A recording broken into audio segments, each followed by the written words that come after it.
Buenos días. Bueno, quisiera agradecer a la profesora Peis y al profesor Estrelle los comentarios que han tenido a bien de realizar acerca de Retorno a Atenas.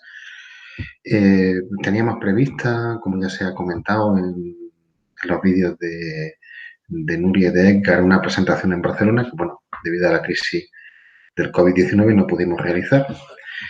Y bueno, pensamos que a espera de poder realizarla en un futuro no muy lejano, ojalá, estaría bien mantener parte de esta conversación, por supuesto, sin la viveza que da la copresencia corporal, por medio de una grabación de vídeo eh, hecha con los medios que tenemos cada uno, ¿no? Bueno, yo no voy a redundar en las cuestiones que han dicho, tanto una como otro. Eh, por supuesto, es una lectura extraordinariamente amable de mi libro y que yo considero que resulta de una lectura atenta y bien dispuesta hacia él. Y solamente querría hacer hincapié en varios puntos que creo se encuentran tanto en los comentarios de Nuria como de Edgar, ¿no? El primer punto que me gustaría destacar es que, bueno, soy particularmente sensible a que sean comentarios y lecturas que inciden mucho en la dimensión histórica. Nuria Peis es historiadora del arte, Edgar Strelle enseña filosofía como yo, pero cualquiera que conozca sus trabajos conoce el oficio y la profundidad con la que reconstruye cuestiones históricas. Lo mismo, obviamente, pienso de los trabajos de Nuria acerca, aunque no solo, de la vanguardia artística. La cuestión histórica es importante en el libro, que ya que bueno, su título, Retorno a Atenas, hace referencia a una cuestión básica y es que podemos aprender para nuestro presente de herramientas institucionales, de procesos de reflexión sobre el poder, de procesos de reflexión sobre la eficacia política que existieron en una democracia que tiene mucho y poco en común con la nuestra, o mejor dicho, respecto de la cual la nuestra mantiene relaciones muy ambivalentes. Por un lado, la nuestra o es de buen tono o es de uso común decir que el experimento democrático define a Occidente. Eso, por lo demás, es bastante discutible.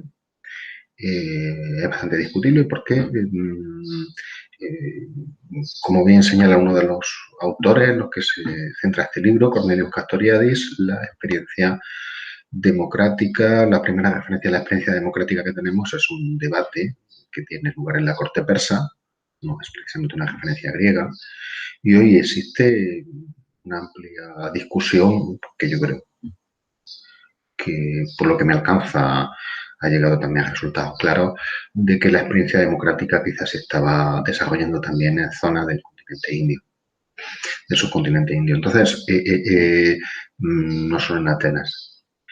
Entonces, en mi opinión, bueno, la referencia ateniense forma parte de la vinculación de nuestra democracia con el pasado. Por otra parte, la democracia ateniense se considera algo que tiene relativamente poco que enseñar. Bien porque era una democracia atrapada por demagogos, en el sentido, el mito de una democracia ateniense degradada por la masa es uno de los vectores centrales del pensamiento conservador y antidemocrático a lo largo de los siglos. Si se le reconocen virtudes a la democracia ateniense, eh, se las radica en vinculaciones espaciotemporales muy localizadas en su tiempo, es decir, una democracia de gente que se conocían entre sí, que por tanto podían mantener relaciones con un sistema político poco profesionalizado, porque se trataba de sociedades muy primitivas, etcétera, etcétera, etcétera. Si se concede eso, aunque no se conceda eso, aunque se considere que el experimento democrático tiene un vínculo que puede, o digo, tiene un vínculo con nosotros que no queda reducido al tamaño de las ciudades-estado griega en las que se desarrolló la democracia, pues se suele considerar que la democracia dependía de la esclavización de montones de personas y, por supuesto, de la exclusión de las mujeres de la vida pública.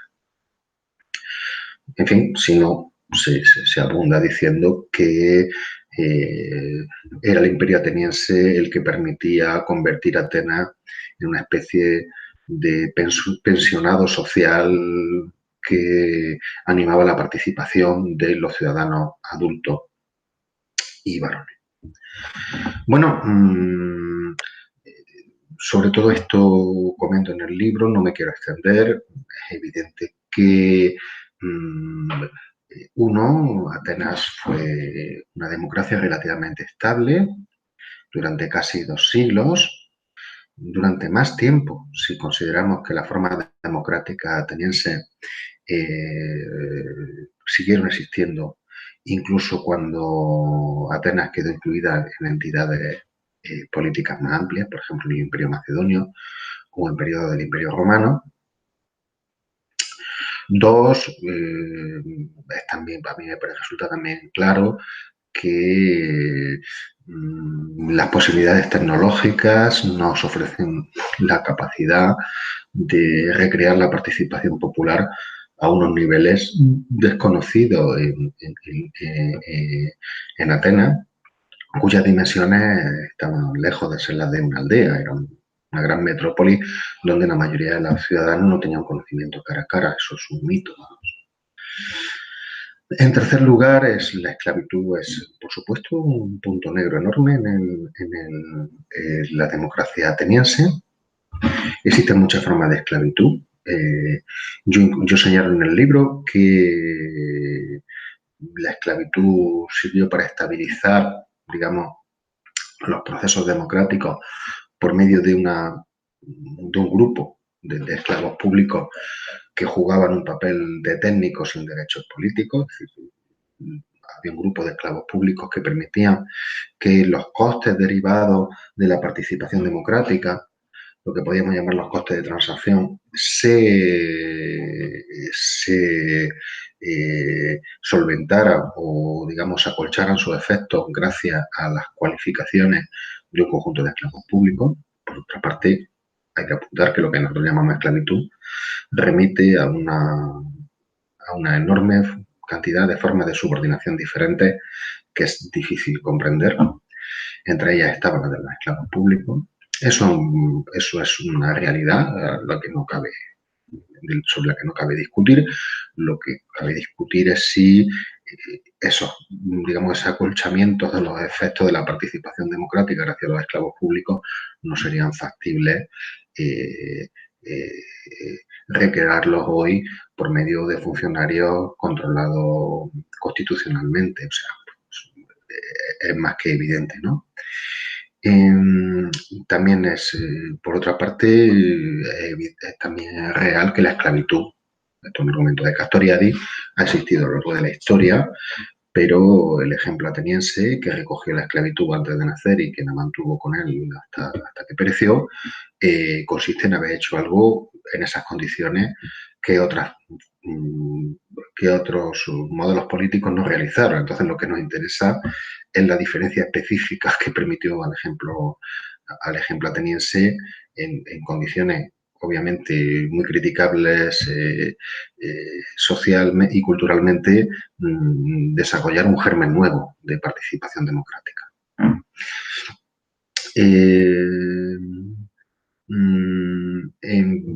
Respecto a la opresión de la mujer no hay discusión alguna. También cabe decir que eso atraviesa la historia. Pero es cierto que la exclusión de la mujer de la esfera pública fue una de las condiciones de posibilidad para la participación. para una participación, como decía el filósofo español Toni Domenech, que no hay que entender como si los atenienses se pasaran la vida en el espacio público. Lo novedoso, lo interesante de la democracia es que afirmaba algo que a Platón le ponía los nervios, que era la capacidad de hacer varias cosas a la vez, de desempeñar al menos oficios vinculados con la vida pública sin por eso dejar de ganarte la vida. La mayoría de los atenienses que participaban eran trabajadores. El mito, por ejemplo, que están autores tan brillantes como Hannah Arendt, de que los atenienses se vuelcan a la esfera pública porque se olvidan absolutamente de las cuestiones ligadas con la esfera social y con la reproducción doméstica, es un mito completamente absurdo y conservador.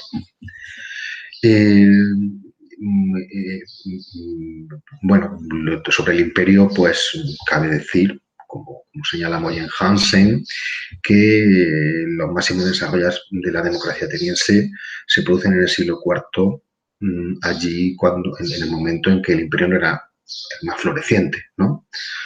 Bien, todas estas cuestiones van unidas, digamos, a otra global, que es una visión, podríamos decir, demófoba de la participación política de las masas populares en la gestión democrática. Y que es algo que consiguieron realizar, pues, algunas de las fuentes que tenemos por testimonio ineludible de la antigüedad, fundamentalmente Platón.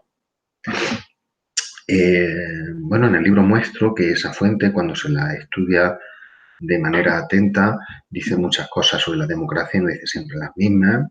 No es lo mismo la república que las leyes. En Platón encontramos uno de los documentos fundamentales para comprender el pensamiento democrático, que es el diálogo Protágoras, de donde extraigo, digamos, una epistemología práctica del especialista basada en dos criterios: qué tipo de conocimientos es el que se necesita para la política, si es conocimiento especializado o sea un conocimiento que se puede aprender o sea un conocimiento no especializado, accesible a cualquiera que tenga un cierto roce, que tenga un roce más o menos insistente con ciertos problemas, y cuáles son las formas de distribución de ese conocimiento. Si hay conocimiento especializado que se puede distribuir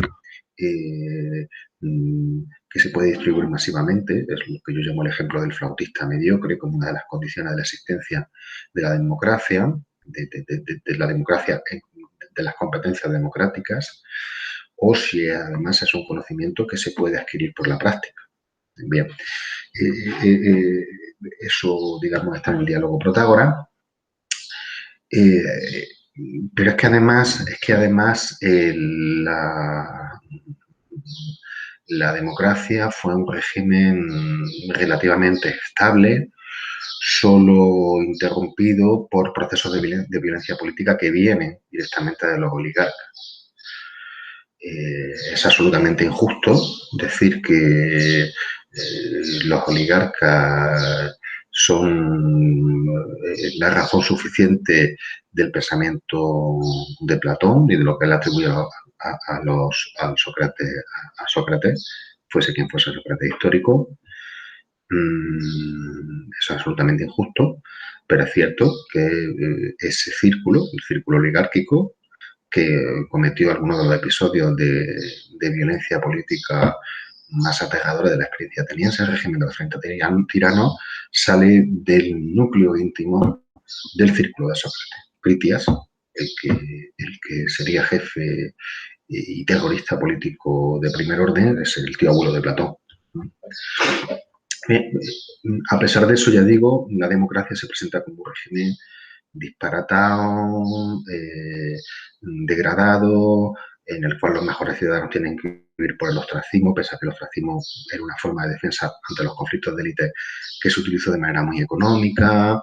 En fin, todo eso forma parte de una mitología insistente que permea los discursos acerca de la democracia en montones y montones de centros de enseñanza, ya sea de enseñanza media o de enseñanza superior, e incluso personas extraordinariamente cultas, por lo demás, siguen repitiendo ese mantra del Sócrates demócrata o el Sócrates ilustrado, asesinado por las masas convencidas por demagogos que no se sostienen en la investigación histórica. Bueno, sobre todo eso, el libro intenta dar un acceso razonable. Yo no soy helenista, lo que hago es apoyarme para mi argumentación en trabajo de los verdaderos especialistas, respecto a los cuales seguro que he cometido errores, evidentemente. Bien, por lo demás, el libro no se enfrenta a la democracia ateniense, digamos, a cuerpo gentil, se enfrenta a partir de la reconstrucción del pensamiento de tres filósofos importantes, de tres pensadores muy importantes, Michel Foucault, Cornelius Castoriadis y Jacques Rancière, que empezaron a enfrentarse o que reflexionaron sobre el ejemplo griego, sobre el ejemplo clásico en general, no tiene por qué ser siempre ateniense, en los años en que se produce el ascenso del liberalismo y la crisis del socialismo. Es algo que destaca Nuria Peis en su intervención. La discusión sobre la democracia política ateniense hay que situarla en un momento de gravísimo desprestigio de las formas estatales de organización de la vida pública, un desprestigio que iba ligado a la crisis de la izquierda en el imaginario político del mundo intelectual francés. El contexto del mundo intelectual francés luego se va a extender a otros países, incluida España, y al intento, en el caso de Castoriadis, de encontrar formas políticas que continuasen el proyecto de emancipación humana al que él llamaba, yo creo que debe seguir llamándolo socialismo. Bueno, más tarde Castoriadis, irritado con la degradación que el término socialismo tenía debido a la experiencia soviética, hablaba de sociedad autónoma. Bien, la construcción histórica tiene un objetivo fundamental y es intentar que comprendamos cuáles son los elementos y de qué modo con los cuales el ejemplo institucional y político ateniense puede iluminar un contexto determinado. Iluminó con unos determinados sesgos el contexto intelectual de los tres autores que reconstruyo, que por otra parte no pertenecen todos a un mismo ambiente, cada uno de ellos tiene redes específicas de socialización intelectual y política, pero hay algo en ellos que es común, que intento reconstruir, y de eso intento extraer lecciones para la actualidad a partir de un diálogo crítico con las conclusiones de cada uno de esos autores. Bueno, ese diálogo crítico continúa, ese diálogo crítico con la lección ateniense continúa en un libro que acabo de terminar, que se llama Los pocos y los mejores, que de alguna manera sigue el camino de retorno a Atenas, ¿no? Bien, señalada la cuestión histórica, quisiera centrarme ahora en un aspecto fundamental de la experiencia política ateniense y que ha sido un aspecto que tiene una recepción importante en nuestro entorno, que es el tema de uno de sus elementos más distintivos, el sorteo. El sorteo para la provisión de cargos públicos formaba parte de un experimento antioligárquico. ¿Qué quiere decir antioligárquico? Pues quiere decir lo siguiente. En la vida política hay muchos espacios en que hay determinados sujetos que consideran que sus competencias son las que le deben dar acceso restrictivo a esos espacios políticos. A esos sujetos los podemos llamar, utilizando un término neutro y un término conocido en la antigüedad como aristócratas. Son las personas que son mejores en un ámbito. Son aristócratas de cuna, son aristócratas políticos, porque en un ámbito específico, de unas competencias concretas, consideramos que son ellos, o las personas que tengan las propiedades que tienen ellos, por ejemplo, pues saber determinadas cuestiones, las que deben permitir el acceso al espacio político. La democracia ateniense, con el mecanismo del sorteo, planteaba, si se quiere, una pregunta práctica a esa experiencia aristocrática. La pregunta práctica era la siguiente. ¿Ese saber especializado es susceptible de distribuirse entre los ciudadanos, incorporando a los ciudadanos a la práctica política concreta? ¿Cuántos costes tendría la distribución de ese saber masivamente? Son costes imposibles porque se trata de un saber que requiere una especialización enorme y, por tanto, es algo así como si quisiéramos meter a toda la toda la ciudadanía en un doctorado complejísimo, en un estudio de doctorado complejísimo. Si no tiene esos costes de adquisición, puede distribuirse ese saber democráticamente por medio de una práctica de rotación de los ciudadanos. Para acceder a ese saber, no es mucho más inteligente que lo distribuyamos intentando que no se apropien de él cliques, facciones políticas o mafias políticas. No es el mejor mecanismo para ello el sorteo. Esa es la clave de la utilización del sorteo, me parece a mí, en la democracia antigua. Es por lo que yo digo por lo que sostengo que el sorteo forma parte de un dispositivo antioligárquico.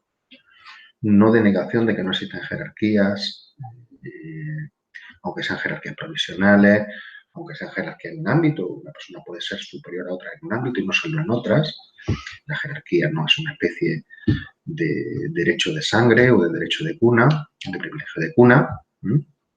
La democracia ateniense asume que existen ámbitos donde son los especialistas los que tienen que hablar. Eso está clarísimo en el Protágoras, en el diálogo de Platón. La cuestión estriba en, una vez que se reconoce eso, cuáles son las modalidades posibles por las cuales se articula la relación de los ciudadanos con el saber experto. Este asunto, en los días que estamos viviendo, donde el debate político consiste, los días que estamos viviendo, los días del confinamiento por la pandemia del COVID-19, donde el debate político consiste en arroparse en los expertos y denostar a los expertos del bando contrario, tiene una importancia enorme, tiene una importancia de primer orden. ¿Cuáles son esos saberes? ¿Cuáles son las condiciones de posibilidad de que esos saberes se apliquen en la vida práctica de los ciudadanos? Una vez que hemos localizado bien a quienes tienen esos saberes y a quienes pueden hacer estado de la cuestión solvente sobre lo que esos saberes nos indican, la transición entre ese conocimiento y esa práctica, ¿qué tipo de deliberación pública exige? Bien, a partir de ese espacio de cuestiones, donde se mezclan cuestiones políticas y cuestiones epistemológicas, cuestiones vinculadas al conocimiento, la democracia ateniense convirtió al sorteo no en una reivindicación de la igualdad absoluta de los ciudadanos, sino en la condición de posibilidad de una distribución regulada y controlada por mecanismos de rendición de cuentas antes y después de acceso a los cargos públicos, mecanismos de rendición de cuentas que eran obviamente extremadamente severos, como se debe ser, con toda forma de utilización degradada de los bienes públicos, convirtió al sorteo, insisto, en un dispositivo de distribución de conocimiento y en una interrogación permanente a la existencia de élites basadas en el conocimiento político.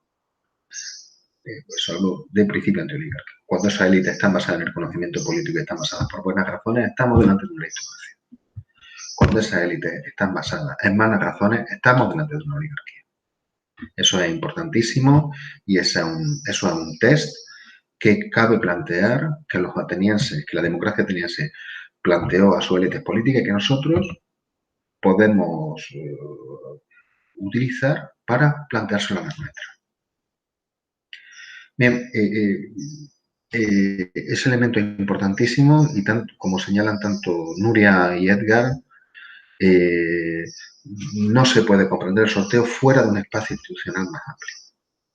Fuera de un espacio institucional más amplio donde existe un proyecto de sociedad basada en la máxima implicación posible de los ciudadanos en las tareas políticas. Y ese proyecto de sociedad basada en la máxima implicación posible de los ciudadanos en las tareas políticas depende de otra idea, de lo que yo llamo la tangente de Edipo Creonte, la idea de que si bien es fundamental que existan personas que juegan un papel de contrafuerte institucional de la democracia, de la participación política, es decir, si bien es fundamental que existan los líderes, hay una tendencia en los líderes, una tendencia fatal en los líderes, a encerrarse en cuestiones que solo interesan a la disputa de bienes políticos que se produce en su entorno cercano. Y ante esa tendencia fatal de los líderes, que no tiene que ver con que sean líderes corruptos, con que no tienen que ver con que sean líderes malvados, son los personajes de Sófocles, Edipo y Creonte, ante esa tendencia de los líderes, la única posibilidad que existe es regularla por medio de la participación democrática. Esa participación democrática no es ningún vaso más de cirebras. Es decir, no tiene virtudes intrínsecas positivas. La participación democrática conlleva muchísimos costes. Conlleva costes de formación, conlleva costes derivados de los acuerdos, no puede ser una práctica democrática abierta al albur y al capricho de cualquiera, necesita saber cómo se hacen las deliberaciones, necesita saber cómo se cierran las deliberaciones, necesita que aquellos que han ganado lleven la política que ha ganado se realice manteniendo el control de todos los ciudadanos, es decir, sin aplastar a los que han perdido. Todo eso forma parte de costes derivados de la participación democrática y en cada punto de la participación democrática se abren peligros. Se abre el peligro de ineficacia, se abre peligro de demagogia, etcétera. Eso es así. Pero esos costes de transacción, yo tomo el término de un gran libro de Domenech, de Tony Domenech, de Antonio Domenech, de la ética a la política, de la razón erótica a la razón inerte, esos costes de transacción están estrechamente vinculados con la prevención de los costos sociales. Los costos sociales son los que surgen del encierro de las élites en sus problemas internos. Bien, pues la participación democrática es una forma de especificar,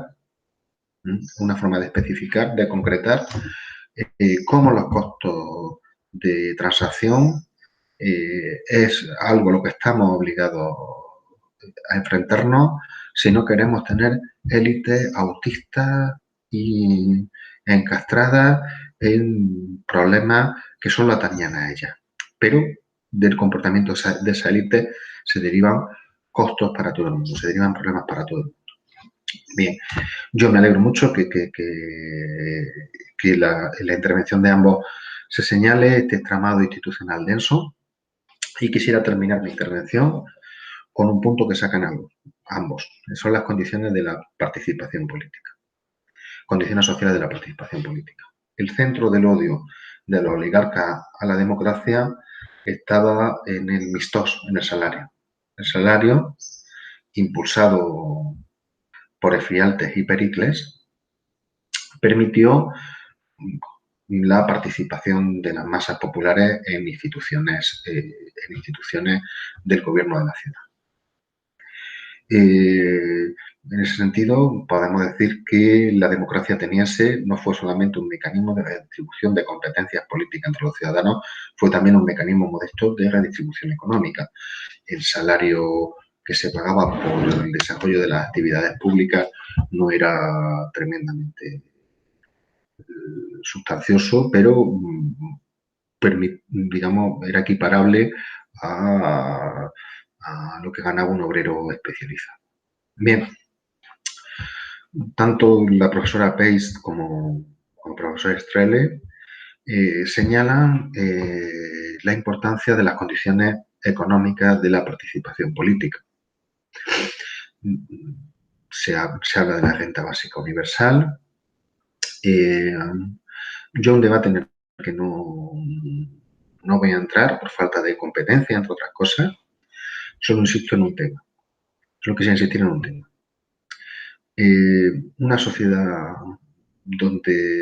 que tiene en su centro la conciencia de que sin la participación política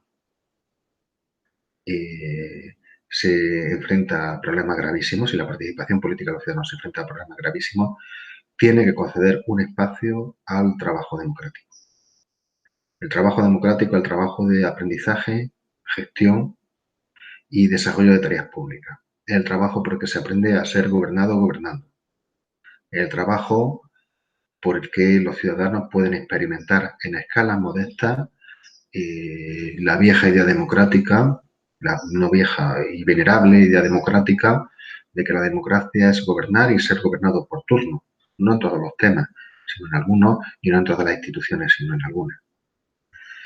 Para eso tienen que arbitrarse dispositivos institucionales concretos que permitan que los ciudadanos, aunque a la vez que desarrollan sus tareas económicas, tengan la posibilidad de desarrollar actividades políticas de manera controlada.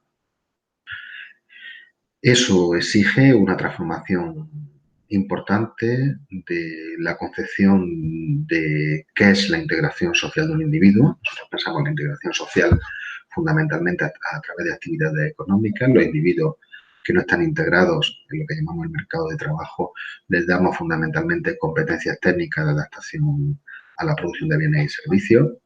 El ejemplo ateniense nos invita a pensar en formas de integración social ligadas a la experiencia política. Esa integración social ligada a la experiencia política requiere mecanismos de procedimientos de reducción del tiempo de trabajo y procedimientos de reconocimiento salarial. Sin eso, una sociedad activa es imposible, porque acabaría reproduciendo, la democracia participativa acabaría reproduciendo algo muy frustrante pero de lo cual tenemos abundantes ejemplos, incluso en la práctica cotidiana de los movimientos sociales y de los partidos políticos, acabaría reproduciendo un sistema de élite por el cual acaban acaparando el espacio público aquellos que no tienen cargas familiares porque todavía no las tienen o porque ya las han tenido, o aquellos que tienen los suficientes recursos económicos que les permiten olvidarse de las tareas cotidianas del trabajo o del cuidado. Entonces, sin esos dispositivos, para lo cual hace falta que desarrollemos una enorme imaginación política, la participación es imposible. La participación es un señuelo. La participación se convierte en un proceso casi próximo a mecanismo del mercado capitalista, por el cual proclamamos la igualdad de todos los individuos y lo que acaba produciéndose es que acaba jerarquizándose de manera de facto, sin una proclamación explícita, alrededor de ciertos grupos que controlan el espacio público, es decir, de cierta oligarquía. Y en ese sentido, una de las visiones más críticas respecto al experimento ateniense, que es la que nos presenta Michel Foucault en el libro, tendría absolutamente toda la razón. Detrás de la espontaneidad asamblearia, lo único que acaban germinando son nuevas formas de aristocracia e incluso cuando los mecanismos institucionales y la participación se degradan muchísimo, incluso de monarquías porque es un individuo el que dirige de facto la actividad del conjunto, ¿no? Pues nada más, insisto de nuevo en mi agradecimiento a ambos y espero que nos encontremos muy pronto para poder presentar el libro y continuar con esta conversación.